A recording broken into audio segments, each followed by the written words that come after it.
For years, my family treated me like their servant and called it love. But the night they finally went too far, I turned every secret, every scar, and every lie into the evidence that destroyed them forever.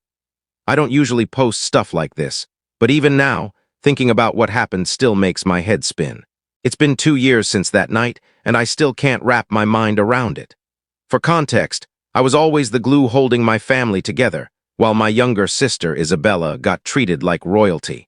I endured it quietly for years until one day I finally stopped playing their little game. What followed flipped everything upside down.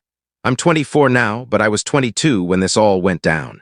To explain how it got that bad, I have to start with my family dynamic. Imagine a sitcom, but without the laugh track. Just yelling, guilt trips, and me sprinting around doing chores like an unpaid housemaid. That was basically my childhood. My sister Isabella is 2 years younger than me, 20 now. And man, she was raised like she was the center of the entire galaxy. If she so much as sneezed, Mom, Claudia, would rush over with tissues, and Dad, Victor, would smile and call it adorable. Meanwhile, I'd be standing there, expected to throw the tissue away like the family janitor. I could bring home straight A's or win a tournament, and the reaction was always the same. That's nice. Now take out the trash. From fixing things to running errands, I did everything. Mowing lawns, me. Carrying heavy furniture, me. Grocery hauling, me again. And Isabella, she'd watch me struggle with 3 bags of mulch and clap her hands like a supervisor praising her worker. Mom loved it. She's the kind who'd see me lugging 12 grocery bags and shout, "Be careful. Don't break the eggs, your sister hates scrambled ones." Dad, he just existed. He stayed quiet, avoiding conflict like it was a job. In our house, peace meant me doing all the work while Isabella lounged on the couch scrolling through her phone. Even at school, the favoritism was insane. If I brought home an excellent grade, Dad barely looked up from his paper. Mom would say, "Well, of course you did, you're smart." Translation: it's not a big deal. But if Isabella brought home a D, you'd think she just won the Nobel Prize. Ice cream trips, hugs, Facebook posts. "We're so proud of you, sweetie." Once, she vacuumed about a third of the living room and left the cord tangled in the hallway. Mom walked in and gasped like she'd found a lost masterpiece. "Oh my God, look at you helping around the house." Meanwhile, I was outside, sweating and fixing a busted sprinkler because Dad said, "You've got strong arms. Handle it, no thanks, no acknowledgement, just expectation." By 20, I felt like an in-house employee. I was studying full-time and working part-time at a hardware store. Still, every time I got home, there was a fresh list of chores waiting for me. Isabella was always too stressed to help. From what? Posting selfies and scrolling Instagram. When I saved up and bought my first car, a beat-up 2003 Peugeot that I paid for myself, things got worse.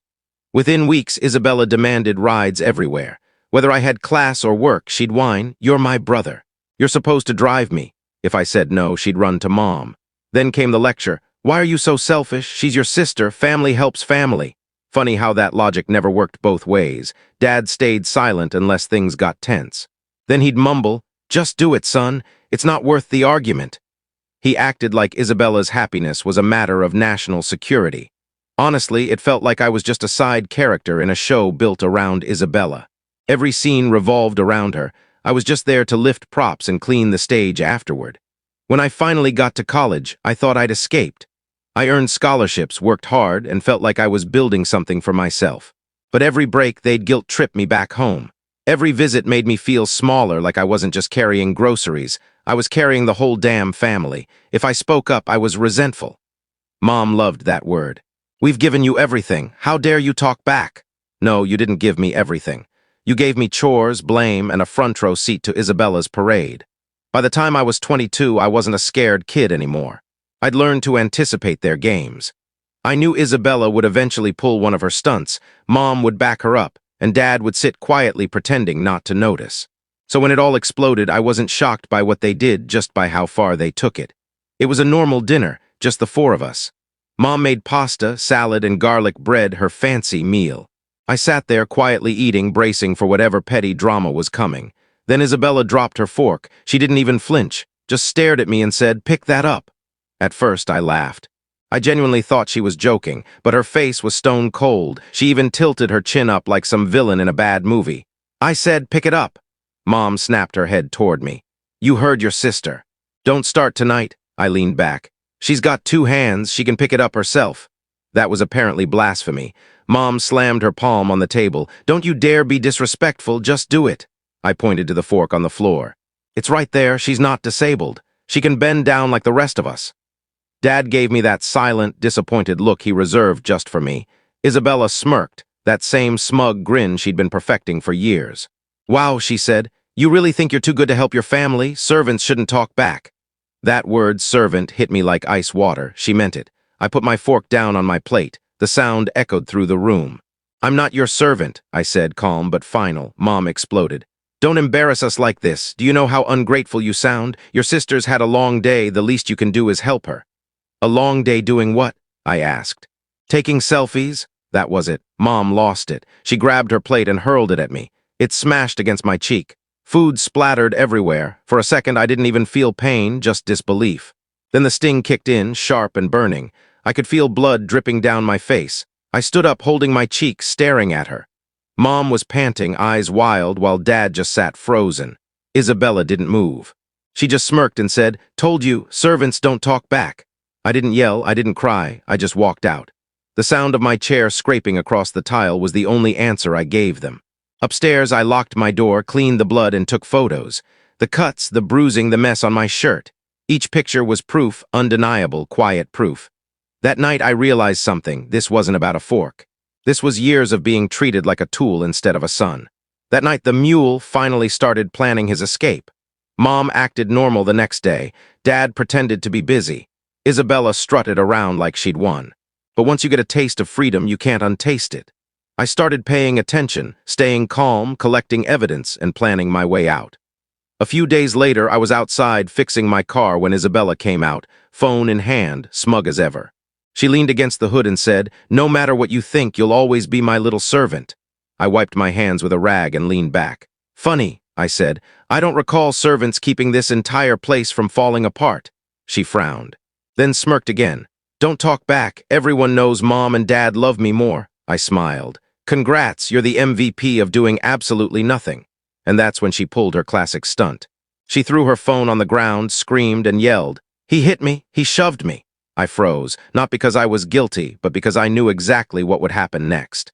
Mom and Dad burst out the front door like actors waiting for their cue. Mom ran to Isabella, hugging her. "What did you do to her? How could you hurt your sister?" Dad clenched his jaw. "You're a disgrace, son." "She's your sister." I just stood there, oil on my hands, staring in disbelief. I hadn't touched her. But in their eyes, her word was gospel.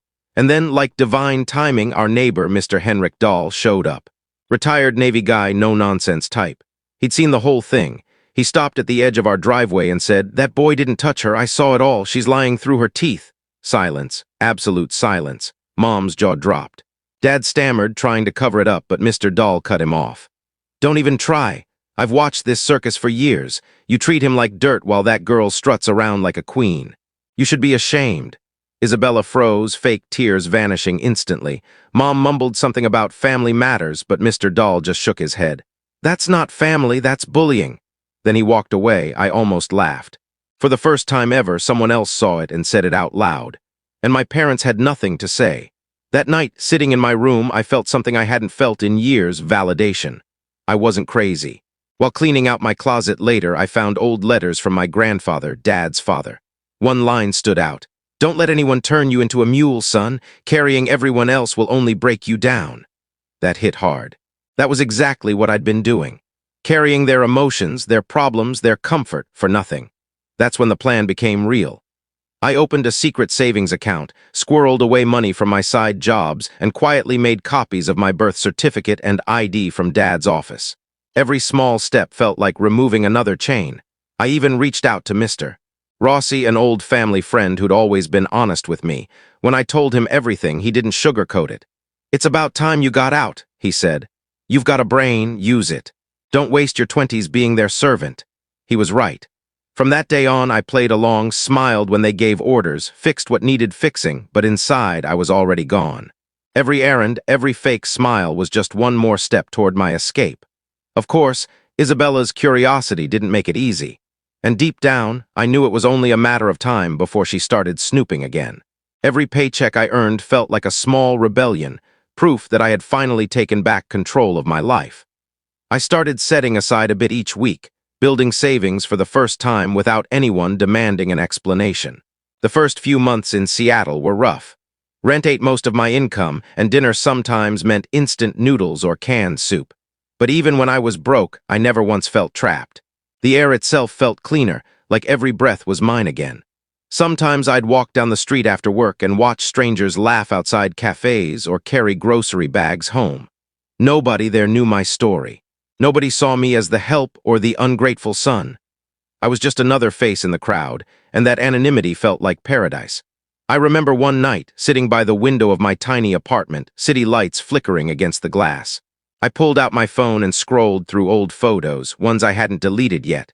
The bruises, the shards, the blood, and I didn't feel pain anymore. I felt distance, as if those memories belonged to someone else entirely. Someone who hadn't learned yet that walking away isn't weakness, it's survival. The legal process took a while, but when the court dates came, I showed up with everything organized. Reports, timestamps, statements. I didn't have to say much. The photos and witness accounts spoke for me. The final verdict wasn't explosive or dramatic, it was simple. Charges upheld, probation. Anger management, mandatory counseling. Nothing cinematic, but enough to make sure they couldn't twist the story anymore. Claudia tried calling once after that, just once. Her voice cracked through the voicemail, half apologetic, half accusing. "We were just trying to help you mature. We didn't mean for things to go this far." I deleted it without replying. I heard through an old neighbor that she started attending church more often, trying to paint herself as a misunderstood mother. Victor kept his head down at work, terrified someone might bring up the incident. And Isabella, she faded the fastest.